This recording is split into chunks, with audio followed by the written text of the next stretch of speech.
This is Webcats. My name's Meg. In this episode, we're going to introduce you to the section of the Learning Technology Development team that works with the Faculty of Health at Edge Hill University. So let's go and meet them. Well, thanks for finding some time to come and talk on Webcats. No problem, Pete. Can you introduce yourselves in case anyone's not met you? I'm Lisa Boschel for the Faculty of Health. I'm Adrian Kane, Faculty of Health as well. Peter Reid, Faculty of Health. Or Faculty of Health. And how do you serve the Faculty of Health? What sort of things do you do with the faculty? I think right at the moment we're going through a transition in all areas of foundation, pre-reg and CPD. And I think that we're trying to move more to a partnership rather than us just doing the work. So a working partnership where we'll develop courses and hopefully integrate ICT in a more logical, interesting and probably easier way as well. So you're going to be involved from the start of course development really, and advising how ICT and technologies can be included in. That's the plan, and also supporting themselves, the tutors, to actually put that ICT into use or populate the courses with it and put it into use with the students. So to encourage ownership. Is that kind of what you're saying as well? Yeah. Okay. Now, I mean, Adrian's talking because he's most experienced in the Faculty of Health. What roles have each of you got? Because you're each doing different things, aren't you? Yeah, because it's quite a large area in health, we've kind of split it up in the most logical manner we could think of, really. Lisa's tackling the foundation area within health. Adrian's looking at pre-reg, and I'm looking at CPD courses. Okay. So the Faculty of Health staff who are focused on the different areas will get in touch with one of us. The respective areas. That's a nice way of splitting it down. Yeah. That's not to say we're not going to help each other out if other things come up. You know, if a pre-reg thing comes up and Adrian's not here, then we will deal with it. But it's good having contact with people. But yeah. I assume the academic staff appreciate knowing who to come and talk to rather than sort of it's the learning technology WebCT team. Someone might help me. Well, I always obviously used to be myself, so now they've got dedicated people. I think what that's allowing us to do is different issues with all of those three areas. So it's allowing us to concentrate on them and get to know the issues and create the solutions for them. But again, making sure that we all speak to each other at the same time. So that's really good. How do you think the Faculty of Health moving to the on-site campus is going to affect you? Is it going to affect the way you work a lot, or just make it easier to meet up in person, because that's a long way to reach? More accessible? I think certainly more accessible. I mean, we don't really have a problem with the Faculty of Health giving us time to see us, etc., for course development, etc.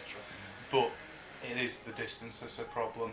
However, we're not sure which part of the Faculty of Health is moving, whether it will be small parts of everything or one area of the total. So, but I think it'll significantly affect the communications, definitely. Yeah. If there are any academic staff watching who might be interested in any of the projects and new technologies that you're working with, is there anything you'd like to sort of publicise to them and say, if you're doing this, it might be interesting to know about this technology or this project that you're working on? Is there anything that comes to mind that you're doing at the moment? I think there's, I'm sure you know yourself, there's so much going on now for learning technologies that I don't think we could ever just sit here and publicise everything. Of course, the university is looking at hosting a blogging software, WordPress, which we're keen to publicise, or we will be publicising more in the future, and that's fully 100% ready to go. Yeah. I don't think it's quite at that stage at the moment. Yeah, there's going to be some solstice sessions on using blogs. Is Mark Roach? I think Mark Roach, the technology development manager. he's going to be running that. Every Joe blogs can. How do I think? Yeah. So that's something that it's worth having a look at if you wanted to look at one of these new technologies and how it might fit in. I think that's the first step, isn't it? Go to one of these sessions, see if it will fit what you're doing in your teaching, how it will help, and not just use something for the sake of using it. I think, sorry Pete, I think we're looking at creating more interactive programmes, we call them, I guess, just to to make things a bit more live, a bit more interesting for students. If they see a quiz that's very static and boring, it's not very motivating for them. So I've worked on creating a flash quiz which is a bit more interactive, a bit prettier. So it'd be interesting to see the students' reaction to that. Yeah. So of course, any staff watching that could get in touch with us, and we'll be certainly interested in developing things. I think underlying all the sort of projects or technologies that we've got on the go at the moment is making sure that the academics do take the ownership of their areas and the courses. And we do have projects in place at the moment that are trying to enable that, and we will be doing staff development, especially in pre-reg, but we're already speaking in CPD about course templates, etc.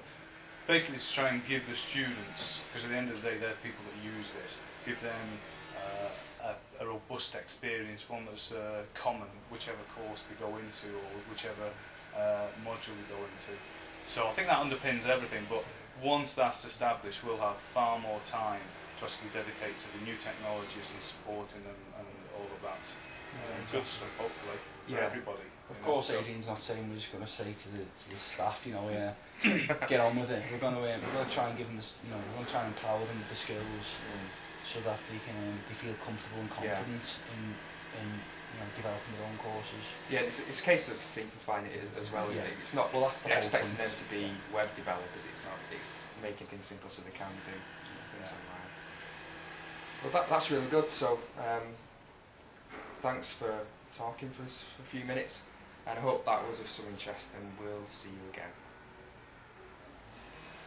Okay.